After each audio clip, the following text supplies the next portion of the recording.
Beriyev B-12 SSR tərəfindən istehsal edilən turboprop mühərrikli amfibiya patrul təyyarəsidir. Bu təyyarə əsasən dəniz patrulu, sualtı qayıq əleyhinə mübarizə və axtarış xilas etmə əməliyyatları üçün nəzərdə tutulmuşdur. Təyyarə müəyyən bir ərazidə sualtı qayığın olması barədə kəşfiyyat məlumatı aldıqdan sonra əraziyə gələrək həm su üstü gəmilərlə birlikdə, həm təyyarə özü müstəqil olaraq sualtı qayıqların axtarılması, tapılması və məhv edilməsinə həyata keçirə bilir. Təyyarə özü silahlıdır. Onun silahlanmasına sualtı qayıq əleyhinə PAB 50, PAB 120, 200 bombaları və AT-1 və AT-1M torpedaları daxildir.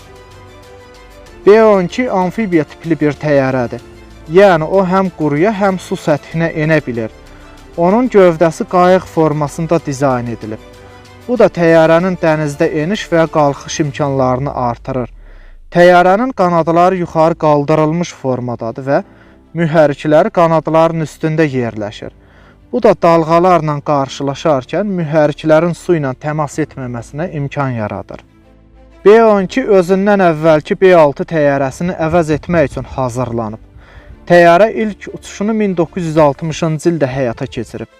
1963-cü ildə Sovet hərbi dəniz qüvvələrinin silahlanmasına verilib. Sovet hakimiyyəti dağılarkən Azərbaycan hərbi dəniz qüvvələrinə B-12 təyyarəsi qalmışdı, lakin hal-hazırda bu təyyarə hərbi dəniz qüvvələrimizdə istifadə olunmur.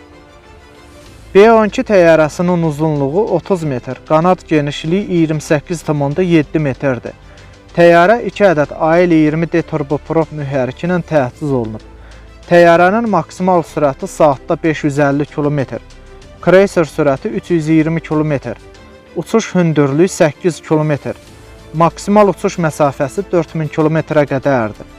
Təyyarənin ekipajı, ekipaj komandiri, ikinci pilot, şturman və radio operatoru daxil olmaqla 4 nəfərdən ibarətdir.